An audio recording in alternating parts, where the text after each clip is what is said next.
Hey everyone, the question we're answering today is, I don't really like fruit and veg. How do I incorporate it into my diet?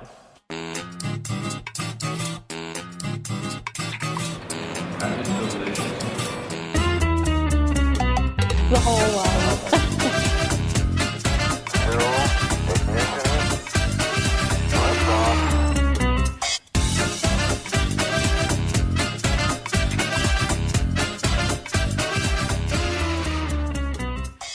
Welcome to Thursday Therapy. Great question we have about how to incorporate more fruits and veggies. I love this question because research tells us that just by focusing more on eating fruits and more on eating veggies, we tend to eat less of the other stuff that's not so good for us. And I think it's always good for us to have a positive focus and focus on what we are doing rather than focusing on what we're not doing. So Emma asks, I'm quite limited on the fruit and veg I eat as I'm quite fussy, but would love to try more food in my diet. What's the best way to introduce foods that I'm not too familiar with or may never have tried before? Excellent question, Emma. Thank you for asking. Look, incorporating new fruits and veggies is a bit of a tricky little task. So first thing, I don't want you to beat yourself up too much. And if you have digestion issues like IBS, or you have food intolerances, or you're extremely fussy, you may want to get some support from a dietitian or a nutritionist. Guys, one thing that I want to promote in Thursday Therapy is interdisciplinary care. And so where I can't help you as the psychologist, I'm going to refer you on to people who can help you. But even if you don't have any of these issues, it can be tricky. So I want us to work through over the next couple of weeks, maybe until our next session, and have a go with a few ideas. I'm going to give you a few ideas, and I want you to have a play around, have an experiment, and I'm sure that at least one or two of them will be really useful for you. Okay, the first answer is really simple. To get better at eating the foods, you have to eat the foods. Now, this is not a novel idea, but it's a very workable idea, and it requires a bit of discomfort because you've got to start to eat foods that your taste buds might not love.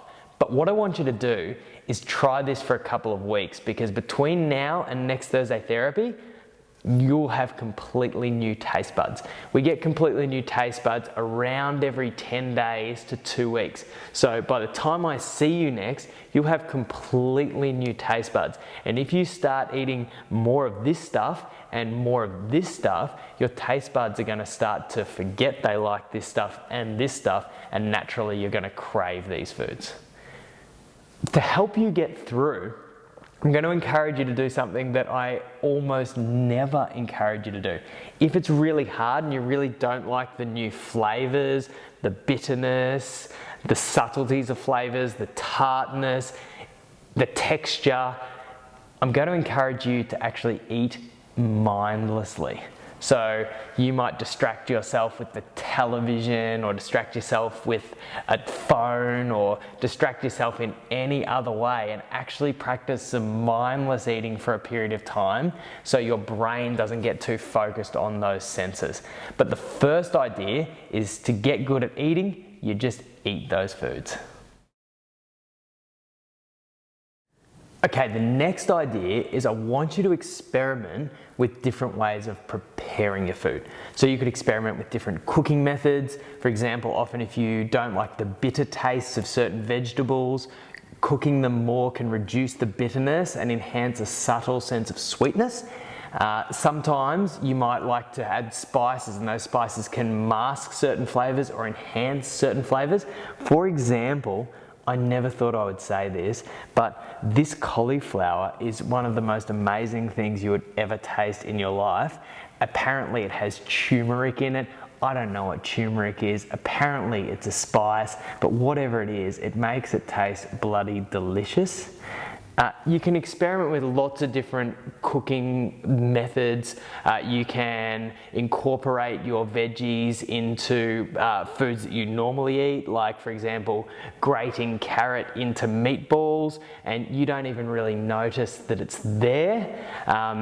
You can even start off really, really small and incorporate little bits and then continue to incorporate more over time. So I just want you to experiment with a lot of different ways of cooking these foods, preparing these foods, and combining these foods so they are most palatable to you. And I'm sure that that experimentation is going to come up with some great results.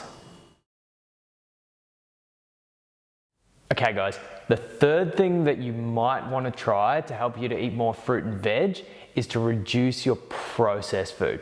Processed food does a lot of yucky stuff, but two things I want to draw your attention to.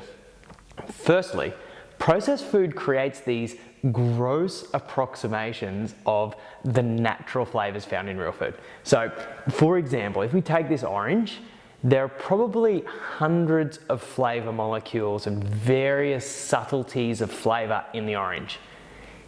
If we take an orange drink, they might take the 5 or 6 main molecules that we taste, take out all the other ones because they're too expensive to create, and just pump it full of those main flavors. So you end up getting this like steroidal avatar of what a natural food tastes like. So if you're drinking a lot of processed drinks or eating a lot of processed foods, it actually becomes very challenging to enjoy the natural flavors that are associated with real food. So if we have a bit less of this, or maybe a lot less of this, it's going to be much easier for us to appreciate this.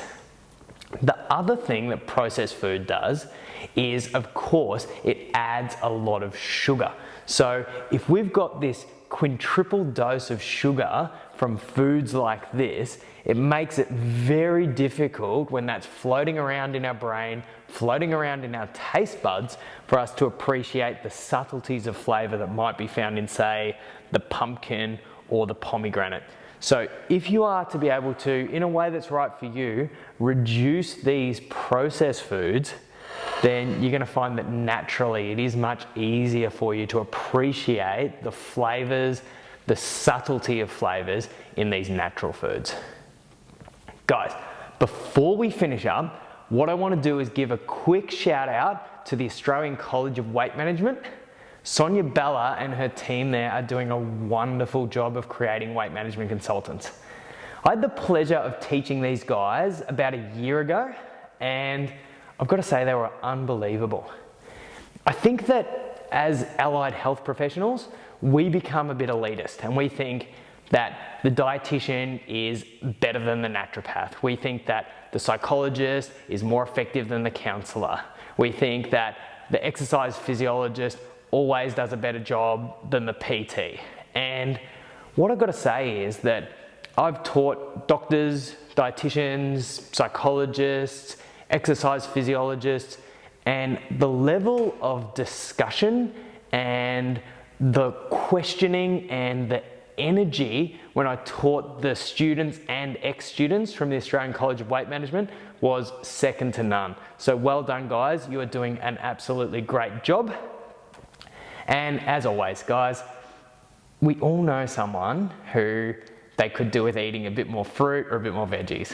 So if you know someone like that, maybe just give them a gentle nudge and forward on this Thursday therapy. They might go, oh, righto, but then watch it and get something out of it. And of course, if you haven't already, please subscribe to Thursday Therapy. That's like booking you in for our next session, and I'll see you in 2 weeks.